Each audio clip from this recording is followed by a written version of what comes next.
တစ္ဆာရှိမှုတစ်ခုကြောင့်လူတစ်ယောက်အသက်ဆုံးရှုံးသွားရမယ်ဆိုရင်တင်ယုံနိုင်မလား စောင်းဦးဆိုတဲ့လူတစ်ယောက်ဟာမာဖီးယား boss Mr. Khan ရဲ့အောက်မှာခုနှစ်နှစ်ကြာတစ္ဆာရှိစွာအလုပ်လုပ်ခဲ့တဲ့လက်ထောက်ဖြစ်ပါတယ်သူဟာ boss ပေးတဲ့အလုပ်တိုင်းကိုအမှားမရှိအောင်ပြီးစုံစွာလုပ်တတ်သူပါဒါပေမဲ့ Mr. Khan ကအလုပ်တရားကိုကောင်းကောင်းလုပ်နိုင်ပေမဲ့အမားတစ်ခုလုပ်ရင်အရာအလုံးဆုံးရှုံးရနိုင်တယ်လို့တတိပေးထားခဲ့ပါတယ်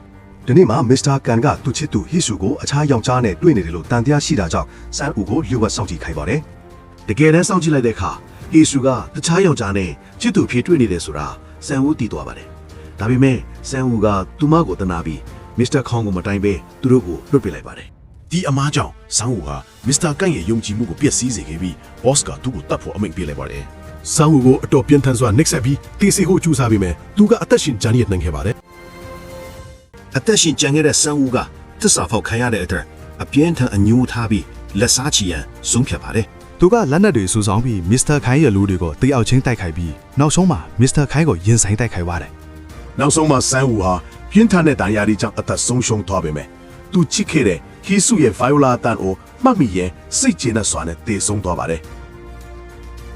ဒီစကားဟာသစ္စာရှိမှုချစ်ချင်းသစ္စာဖောက်မှုနဲ့လက်စားချေမှုတို့ကိုအထက်ကဖော်ပြထားတဲ့ဝိုင်းနေွယ်အဆုံးသတ်ရှိတဲ့ဇလန်းဖြစ်ပါတယ်ဒီဗီဒီယိုလေးကြည့်ပြီးမိမိတို့ရဲ့ထင်မြင်ယူဆချက်လေးတွေကိုကောမန့်မှာရေးခဲ့လို့ရပါတယ်ကြည့်ရှုအားပေးကြတဲ့တယောက်ချင်းစီတိုင်းကိုကျေးဇူးတင်ပါတယ်